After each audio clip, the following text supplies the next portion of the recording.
Now, as these kids were growing up, Dave, when Dave would be out on the road with the A's, you lived on a golf course, right, in Tucson? Did you ever get any phone calls that these kids were doing anything wrong? Because as we know, Shelly and Chris, they're perfect. They don't do anything wrong. Did they ever do anything wrong? Once in a while. Yeah. I don't know how many times my insurance agent threatened me that he was going to kick me out of the group. But yeah, they had very good imaginations and acted on them. I think they tell the stories better than I do, but they almost got me kicked out of the golf club, out of the country club, a number of times. I had to do some real talking to stay in the country club, but I'll let them. They tell these stories and embarrass me all the time, so I'll let them tell them. Chris, what did you do? Check none. There's a couple that really stick out to me. One of the most funny things that Shelly actually did is we would go out there really early in the morning, and we would go to the 18th hole, which we lived on, and we would get little needles, little needles, and we would put them around the hole. And we would dig them in pretty deep, where only a little bit was sticking out. And then the guys would go out there, and they thought they just shanked their putt. Like, damn it! And they'd go to hit another one and kind of shank off. Damn it! They thought they'd hold the ball. And we'd be hiding in the bushes watching, and it was funny to us. Son of a bitch, they'd see the needles sticking in the hole.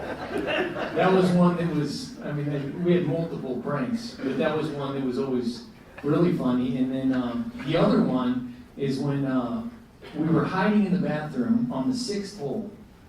And we were in the women's bathroom because we knew we wouldn't be caught. The men that were playing golf probably wouldn't check in there.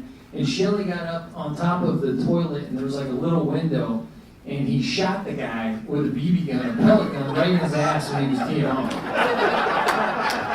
And I'm like, oh, son of a gun! And the guy shanks it, and we didn't think he was going to come look for us in the bathroom, and we're hiding, and we're giggling, and all of a sudden we hear this guy storming towards the bathroom. And we didn't know what to do, and we're looking at each other and like, what do we do, I jumped in the trash can and put the thing on my head, and Shelly didn't know what to do, so he just took his pants off and sat on the toilet. And the guy charges in there, he's like, I know it's you too, She was like, get out of here, I'm using the restroom, mister. What are you doing in here? You sicko! The guy barged in and he found the pellet gun and he threw a fit, and then for the next, how many holes, we were like sneaking around trying to get the pellet gun, scared to death Dad was going to get kicked out of the country club, and I think the golf pro finally called him and told him what happened, and Dad, I've never seen him so mad. He got an axe, he chopped the BB gun in half. It was, that's probably the funniest thing that ever happened. I have a couple favorite ones, but one of them was, so there's a big lake on the 18th hole, and we live on the 18th, so we'd go up to the lake and at night, and we would bring some toilet paper, and we would get big wads of it and put it in there and make these giant spitballs. And the country club, you go up there, there's a driving range, but then they have the big glass windows where it's a dining room and people are eating. And in the summertime, this lake would have big bullfrogs. And we would sneak up there, and we would get these giant wads of toilet paper, and we would, have a bunch ready. Then we'd dress all in camouflage. I don't know why we had camouflage. And we'd sneak up there, and then we'd get close up to the top where the big windows are, and we'd pop up, and we would just launch the spit wads up against the window, and this couple would be eating dinner, and it's like, they'd freak out. So we throw a couple of them, draw some attention. We caught a couple bullfrogs. So we go up there. There's the bullfrog.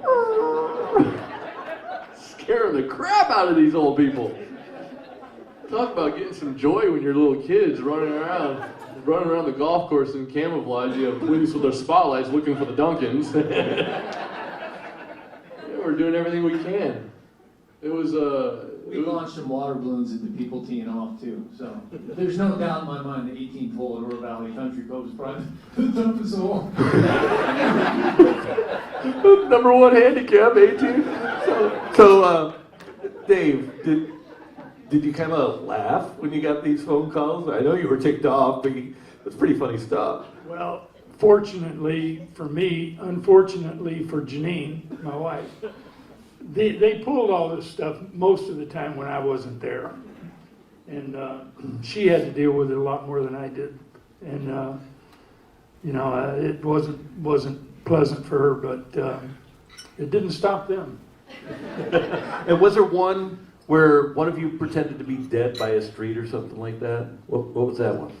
That was our friend Norm. That was Norm. We Mom and Dad left town, left us with a babysitter. Well, I don't know why they made a babysitter take care of us when we were in high school.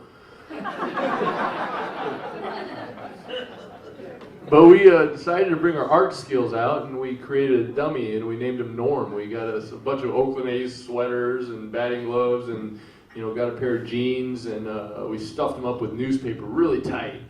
Went to Michael's and got a big styrofoam ball. We made a head. It was very creative. Great. It looked like a human. It really did look like a human. I even think we put string for his hair, and we put a hat on. Really, really good, and made him nice and sturdy. And we would try different things. We would first we got a lawn chair. We put them on the side of the road with a bunch of beer cans, and people would honk every once in a while. But we're getting bored of that. So we decided to try throwing it in front of the car. By, get on the road, you drunk, and we would get a giggle. Yeah. We're like, what if we throw them in front of a car?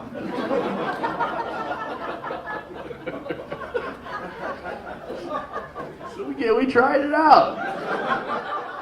Poor old lady.